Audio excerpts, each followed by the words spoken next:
The author of the story, Yandex Zen Stories, is Tatiana Orlova, who reads stories from the heart. Most of all, Nadezhda Nikolaevna hated the coming of night. Memories piled up on her one after another.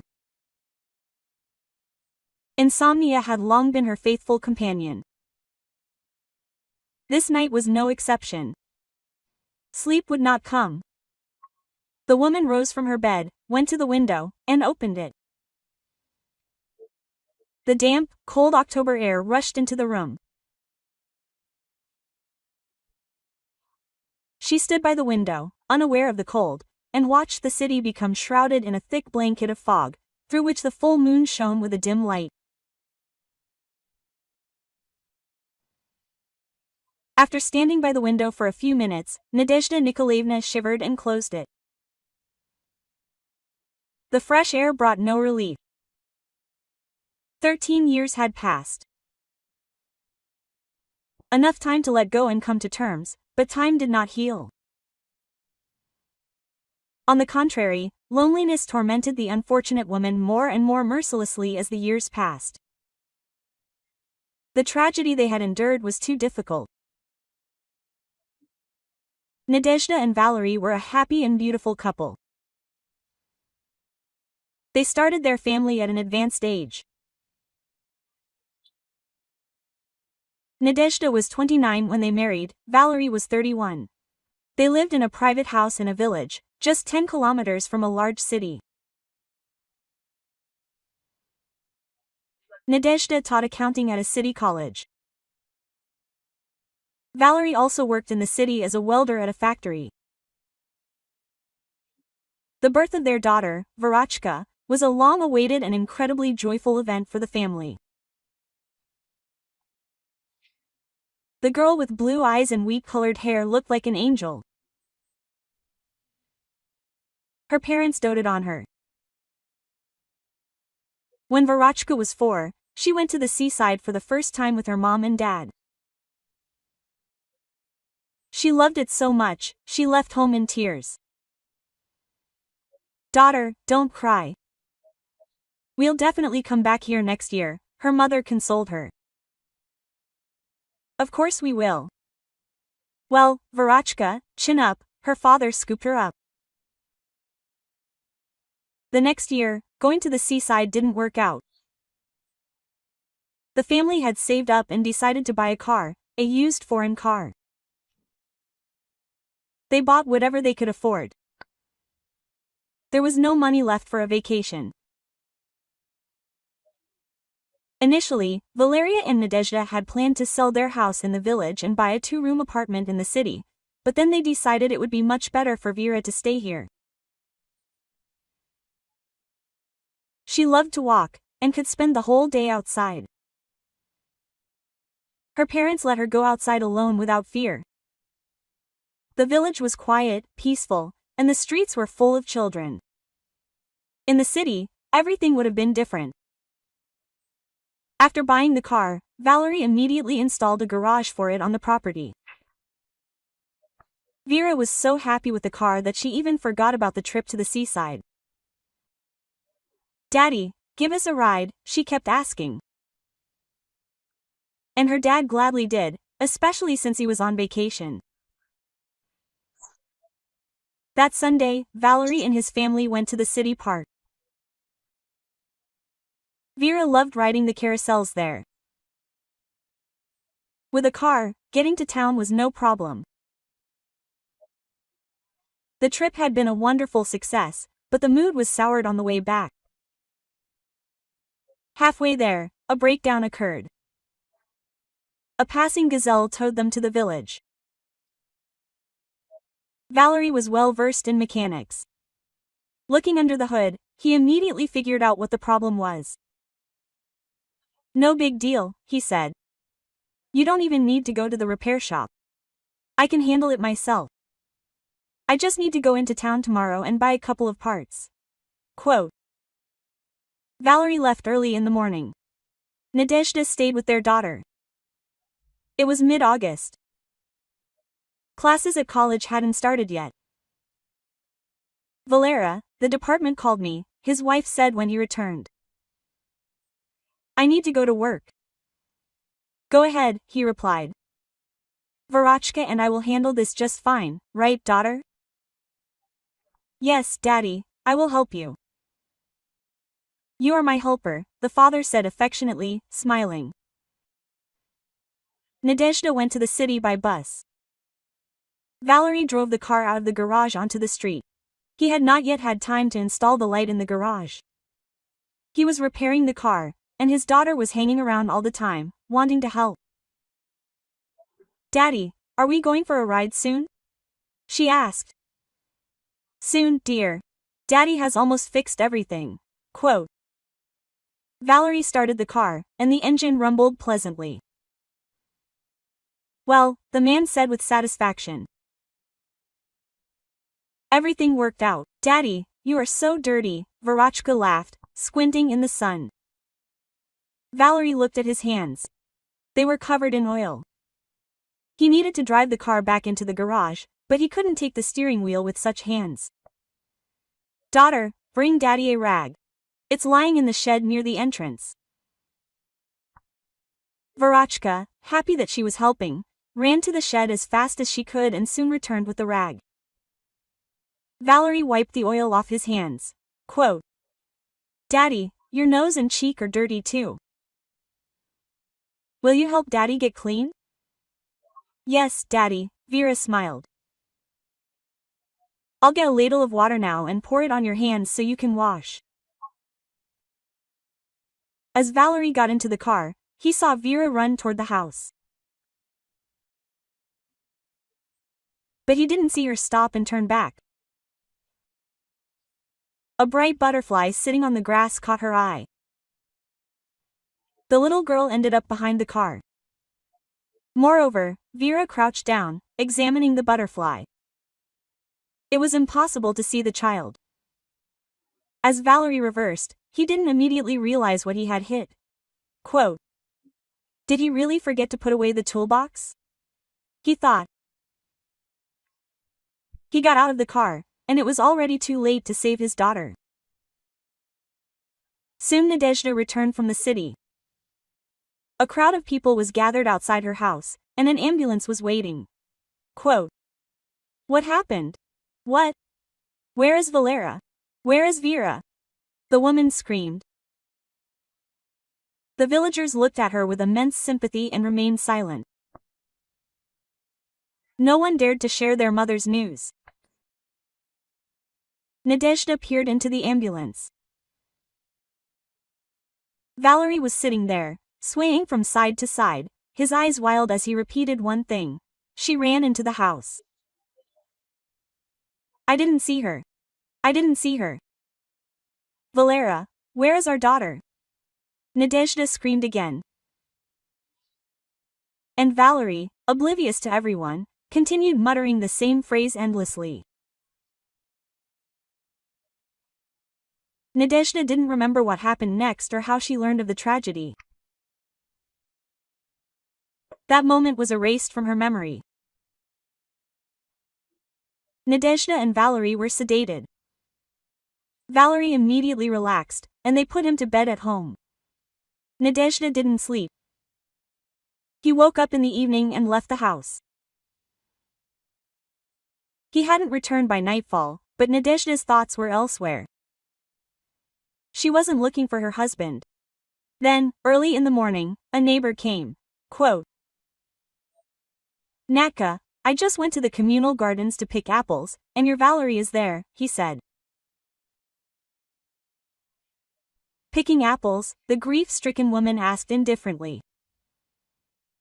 He's there in the apple tree. Natka, your Valerie hanged himself. After the funeral of her beloved daughter and husband, Nadezhda considered following them. She couldn't imagine the meaning of life without them. Ahead lay a vast emptiness. Nadezhda wasn't afraid of parting with life, but something kept her going. Her work helped somewhat. Nadezhda took extra hours at college, but not for the money. Now she had no one to spend them on. She tried to forget, returning to an empty house, where everything reminded her of her daughter and husband, was unbearable. Sometimes the unhappy mother would wake up in the middle of the night, and she thought she heard Verotchka's laughter. After sitting in the empty children's room, she would return to her own. Quote, "No, this can't go on. I'm going crazy," Nadezhda said. One sleepless night, the woman sold the house in the village, along with the car, and bought a one-room apartment in the city near her work. In the new apartment, her daughter's laughter no longer haunted her dreams. The years passed. Nadezhda Nikolaevna lived and worked in memories. Every time she spotted a face in a crowd that even remotely resembled her daughter or husband, she shuddered and couldn't hold back her tears.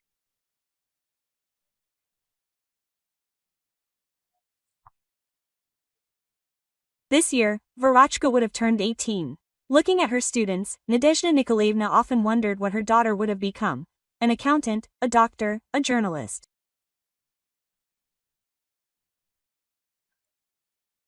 Perhaps she would have chosen to be an elementary school teacher. Returning from work, lost in her thoughts, the woman decided to stop by a store near her home. A very young girl standing at the entrance caught Nadezhda Nikolaevna's attention. She held a piece of cardboard with the words, "Help," written on it. The stranger was wearing a light jacket that wasn't suitable for the weather. A battered suitcase stood next to her. But the most important thing was that she was in the late stages of pregnancy. Quote, "So young," thought Nadezhda Nikolaevna. "How old is she? 18 or 19, just like my Verotchka would be now. She's asking for help. She absolutely must be helped." Nadezhda Nikolaevna wanted to take her wallet out of her bag, but remembered hearing about scammers and beggars who, to gain more pity, dress up as old women, or sit with children, or sit in wheelchairs.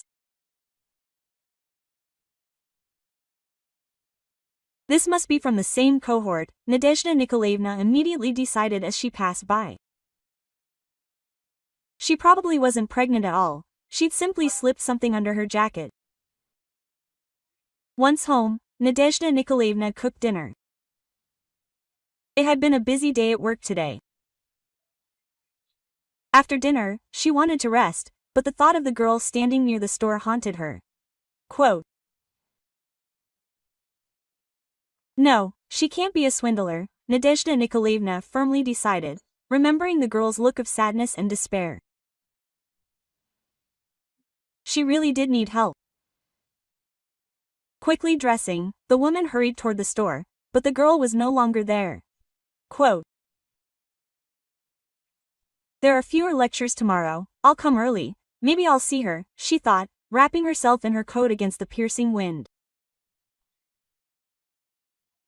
The next day, it was raining heavily. Nadezhda Nikolaevna didn't meet the girl near the store, but she saw her nearby at a tram stop. The girl was hiding from the rain there, shivering from the cold, still wearing the same light jacket. Nadezhda Nikolaevna hesitated, not daring to approach. Unlike the day before, the girl didn't ask for help, she simply sat at the stop. But everything indicated that she desperately needed help. After standing for a minute in the slanting pouring rain, from which an umbrella offered no protection, Nadezhda Nikolaevna stepped under the roof of the bus stop. Quote, "I saw you yesterday near the store," she began. The girl looked up at her, still filled with melancholy and despair. Quote, "Yes, I remember you," she said. "What's your name?" "Vera." For a moment, the ground disappeared from under Nadezhda Nikolaevna's feet. Gathering her strength, she continued. Vera, I see you're cold. Yes, very cold. By the time I reached the bus stop, my jacket was soaking wet. Why are you standing at the bus stop in such weather? Go home, there's a tram coming. I have nowhere to go, Vera replied barely audibly. Nadezhda Nikolaevna was slightly confused, not expecting to hear such an answer. Let's go to my place, she said confidently after a pause. You need to warm up and eat. And what about your family? They won't mind if you bring me into the house. Nadezhda Nikolaevna sat down next to her and put her hand on the girl's shoulder. Let's go, she said softly. I don't have anyone. I live alone. I won't bother you. I'll just warm up and then I'll leave. Excuse me, but would you mind letting me wash up at your place? I've been outside for 4 days already. How far along are you? 35 weeks. You'll stay with me. I won't let you leave. But what about it? I'm a complete stranger to you. Come on, Verachka, you tell me about yourself, and then I'll tell you my story. How old are you? 18. In a month you'll be 19. Vera, 18 years old. Nadezhda Nikolaevna sighed heavily. They walked home in silence. The woman was again lost in her memories, and Vera didn't dare disturb her. While Vera was in the bathroom, Nadezhda Nikolaevna warmed up dinner. Vera, dinner is on the table, she called, hearing her guest leave. Vera ate hastily, barely chewing. She was very hungry. Occasionally, she glanced hesitantly at her hostess, as if afraid that this cozy, warm home and delicious dinner were just an illusion, and that soon she would find herself back in the cold, pouring rain. Would you like more?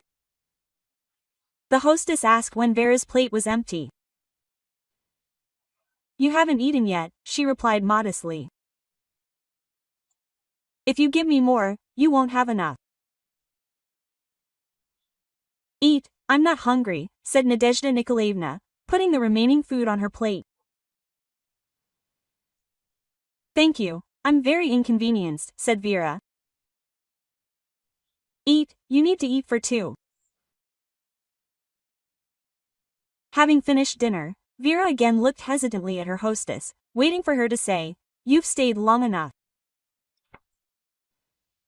Will you tell me how you ended up on the street? Asked Nadezhda Nikolaevna. Vera lowered her head and remained silent. Okay, if you don't want to, don't tell me. My mother died 3 years ago, Vera began her story. I never knew my father. My mother didn't want to talk about him. We had no other relatives. I ended up in an orphanage, lived there until I was 18, and then returned to my mother's apartment. We had a 2-room apartment. Vera cried and fell silent for a moment. I met Anton almost immediately after I left the orphanage, Vera continued her story. We just talked for about a month. He didn't show much interest in me. But then everything changed. Only now do I understand that his interest in me began when he found out about the apartment. I got pregnant and wanted to get married. Anton said he had come to our city from Norilsk and insisted that I register him in my apartment, but I refused. I said I would only register him after the wedding. Our relationship began to deteriorate rapidly. A few months ago, Anton came with a bouquet of roses and said that now everything would be different. We would have a new life. He said he had been offered a good job in Sochi. He tried to convince me to move there, arguing that the child would be much better off in a warmer climate. I thought about it and agreed. I once visited Sochi with my mother, and I really liked it. Soon, a buyer was found for my apartment. Anton convinced me that he had already found an apartment in Sochi, showing me correspondence with the seller. I signed all the documents for the sale of the apartment, received the money from the buyer, and we moved out. We were supposed to leave for Sochi in 2 days. We rented an apartment for the time being. In the morning, I woke up in the rented apartment. Anton was not home. I waited a bit and then started calling him. His phone was switched off. I waited for him and called all day, but Anton never showed up. Late in the evening, I decided to look in my bag where the rent money was. It was gone. Anton had left a small amount, enough for a month. I went to the police and gave Anton's information, where he was from, his last name and first name, and date of birth. I knew all this from his words. He didn't show me his passport. The police told me that no one with such information exists. 4 days ago, I ran out of money and found myself on the street. Quote, "How could you do this?" Nadezhda Nikolaevna lamented. "He didn't even spare his own child." Quote, "But I loved him," Vera added sadly. "And now I don't know how to go on living. Stay with me, I'm not pushing you away. I'll even be better off with you. I'm so tired of being alone." Quote, "Aren't you afraid of leaving a stranger in your apartment?" Vera asked in surprise. "No, I'm not afraid. I'm not afraid of anything in this life anymore." The woman sighed heavily and began to tell her story. A month later, Vera gave birth to a daughter, whom she decided to name Anna. Nadezhda Nikolaevna met them from the maternity hospital. Quote, "Congratulations, Grandma," said the nurse, handing Nadezhda Nikolaevna an envelope containing the newborn. "You have a wonderful granddaughter." These words brought tears to her eyes. A month later, Nadezhda Nikolaevna, Vera, and Anyutka moved into a 2-room apartment. The 1-room apartment was cramped for 3 people, and Nadezhda Nikolaevna had savings. She worked a lot, yet hardly spent any money. She had no one to spend money on. After a modest housewarming party, the women decided to go for a walk in the nearby park. The weather was not warm for December. Nadezhda Nikolaevna was pushing Anyuta in a stroller when it suddenly started to rain. Vera began to pull the stroller cover over her daughter to protect her from the rain.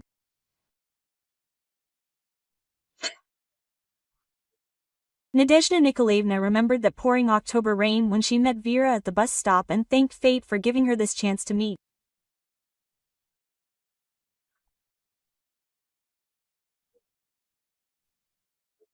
Dear friends, if you enjoyed this story, subscribe to our channel, like it, and be sure to leave your comments. This story was read for you by Tatiana Orlova, author of the story, Stories from the Heart, at Yandex Sen.